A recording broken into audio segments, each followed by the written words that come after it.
서울대학교 인문대 학부생 권영찬이라고 합니다.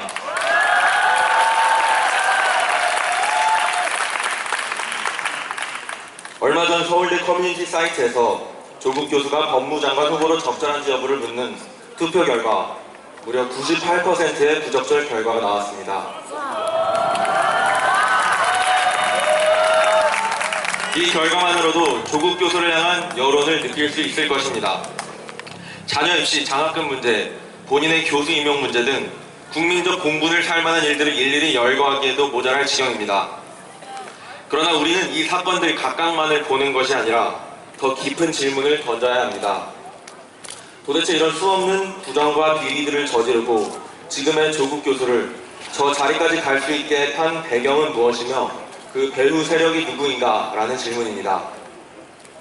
요새 조국 사태를 다루는 주요 언론들과 서울대 총학생회의 입장을 살펴보면 특이한 점이 있습니다. 그것은 바로 조국 사태 집회에 정치적인 색깔이나 외부 세력을 배제한다는 점을 끊임없이 강조했다는 점인데요. 근데 이게 참 이상한 일입니다. 그간 그들이 주도하고 언론에서 보도한 집회는 항상 종북 성향의 운동권을 비롯한 외부 세력이 함께 했었습니다. 서울대 내부에서도 학생들 사이에 그게 항상 불만이었습니다.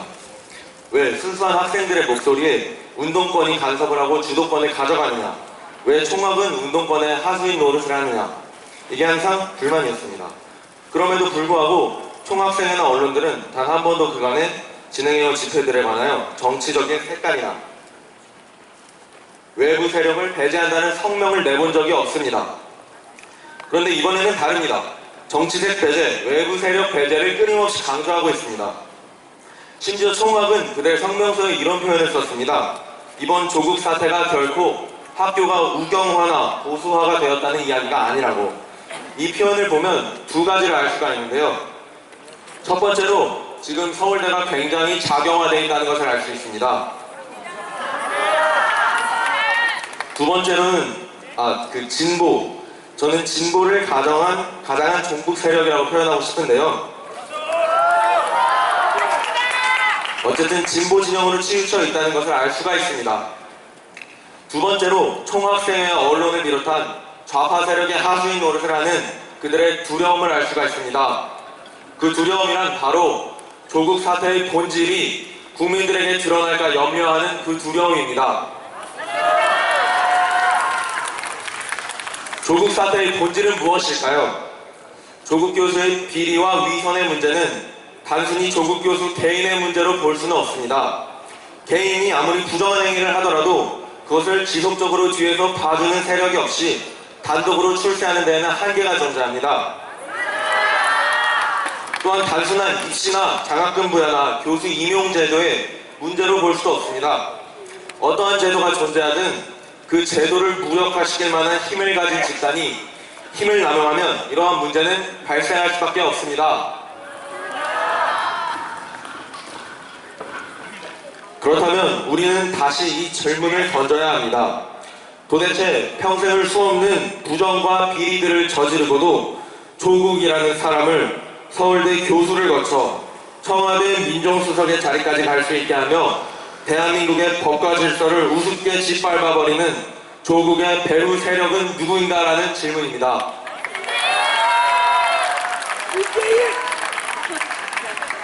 그들은 바로 공산주의의 망령 아래 얽힌 종북 친중 카르텔입니다. 그동안 종북 친중 세력은 계획적으로 대한민국의 각 분야를 잠식하고 기득권을 차지하며 온갖 부정한 방법을 동원하여 그들의 권력 유지를 해왔습니다. 그리고 마침내는 청와대까지 장악해버렸습니다. 이번 조국 사태의 본질은 바로 대한민국의 기득권을 장악한 종북 친중 세력의 위선과 거짓에 민낯이 폭로된 것입니다.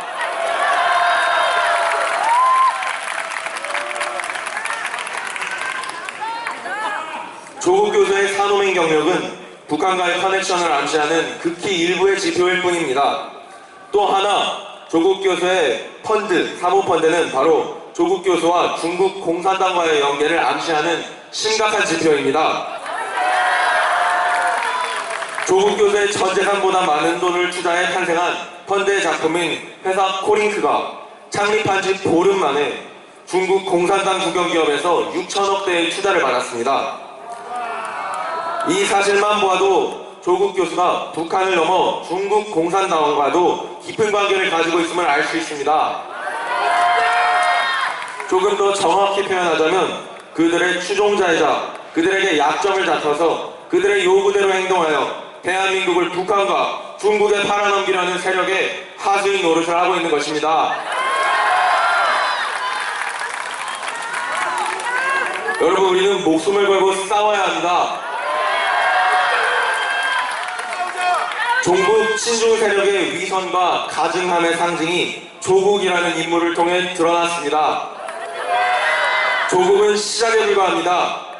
이 정권의 추악한 실체가 빛 가운데 드러날 것입니다. 주사파 정권은 급속히 망할 것입니다. 북한도 마찬가지입니다. 대한민국은 자유민주주의 국가로 통일될 것입니다. 그리고 이 일은 미국과 일본을 비롯한 우방국들의 도움이 없이는 불가능합니다. 한편 이 모든 일에 걸림돌이 되는 세력이 있습니다. 바로 중국 공산당입니다. 중국 공산당은 북한을 통해서 한국을 괴롭혀왔고 정치인, 기업인들을 매수해왔으며 박근혜 대통령을 부당하게 탄핵시켰으며 그들에게 약점 잡힌 주사파 하수인들을 청와대에 진출시켜 대한민국을 중국의 속국으로 전락시키고 있습니다. 그리고 종북 친중 세력들에게 장악당한 주요 언론들은 대한민국에서 이러한 일들이 진행되어 왔고 현재 진행 중인 것을 알면서도 국민들에게 고의적으로 진실을 숨기고 있습니다.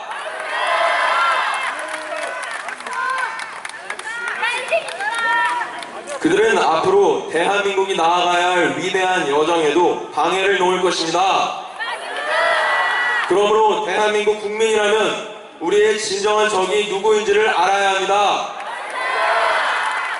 외부의 적은 대한민국을 장악하려는 북괴와 중국 공산당인 것이요, 내부의 적은 이들에게 동조해 나라를 팔아먹고 국민의 자유를 빼앗는 종북 친중 주사파 정부와 국민의 눈과 귀를 막는 언론인 것입니다.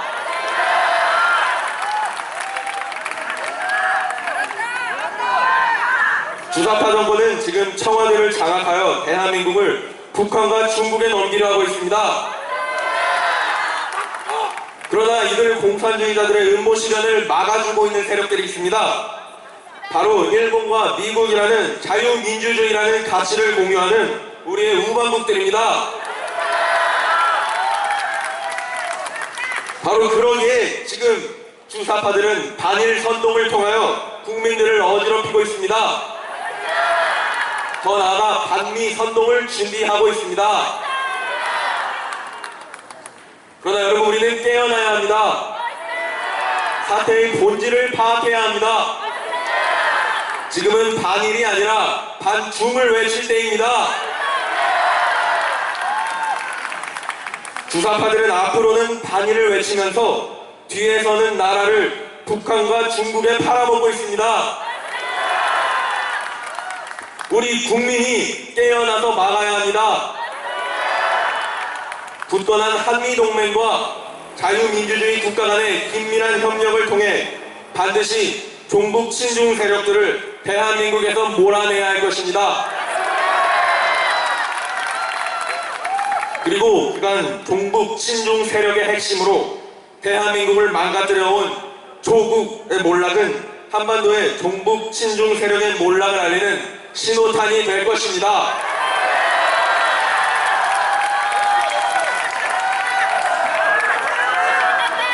저는 이제 대한민국의 못다 이룬 사명에 대해 말해보려고 합니다. 대한민국은 못다 이룬 사명이 있습니다.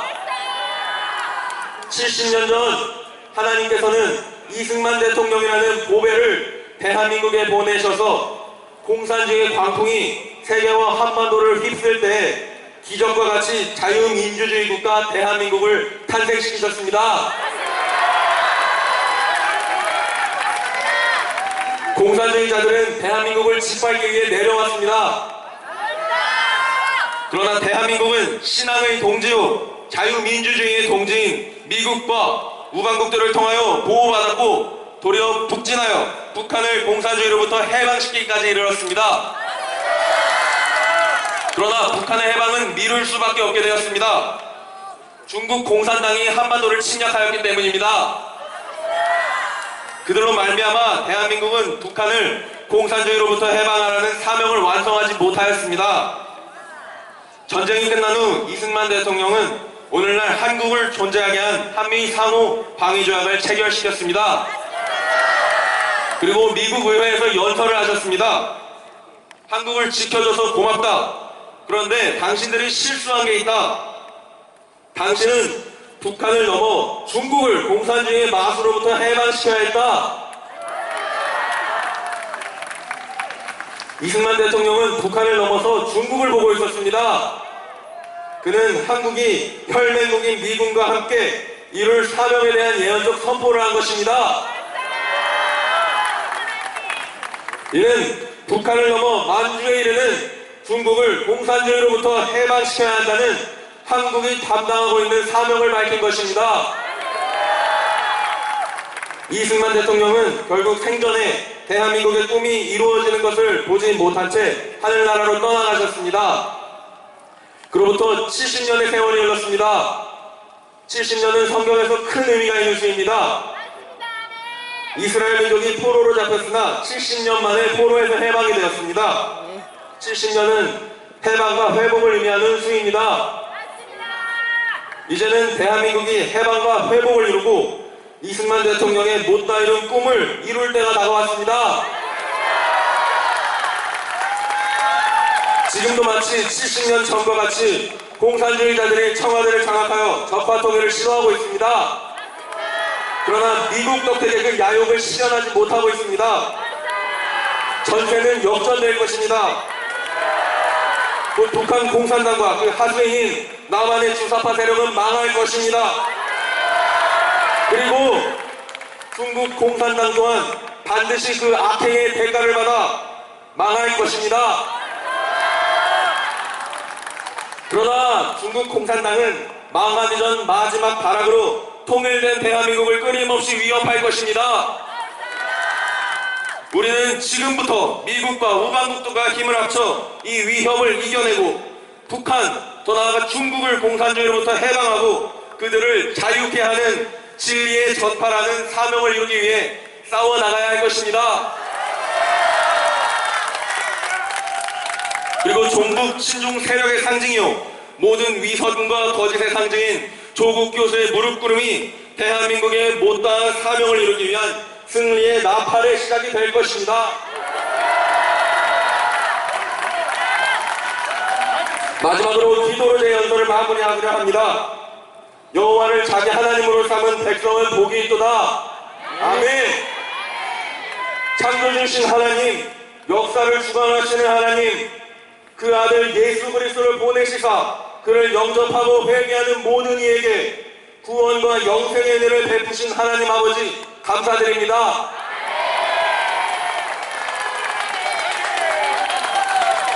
이승만이라는 선물을 내려주사 대한민국의 탄생이라는 기적을 베푸시고 재헌의회에서 기도로 하나님께 감사하는 기도로 나라를 시작하게 하고 언약을 맺게 하신 하나님을 찬양합니다.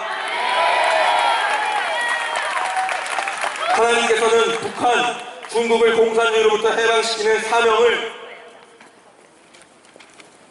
대한민국에 부여하셨습니다. 그러나 대한민국이 그동안 부여받은 사명을 온전히 이루지 못하고 있었음을 회개합니다. 이제는 때가 되었사오니 대한민국의 못다 이룬 사명을 다 이루시옵소서. 끝까지 회개치 않고 이 사명을 이루는 것을 방해하는 모든 세력은 멸하시고 뜻을 이루시옵소서. 대한민국을 향한 하나님의 계획을 이루시옵소서. 그러므로 나사렛 예수 그리스도의 이름으로 선포합니다. 대한민국의 복음 전파와 예수 그리스도의 보혈의 은혜를 북한을 넘어 만주 땅까지 구석구석에 전하는 사명을 이루어질지어다. 거치는 돌은 모두 깨질지어다. 대한민국이 대대로 하나님을 경외하여 복받는 나라 되게 하여 주시옵소서. 우리의 기도를 들어주시사 역사를 주관하시는 하나님께 감사드리며 우리 구주 예수 그리스도의 이름으로 기도드립니다. 아멘. 감사합니다.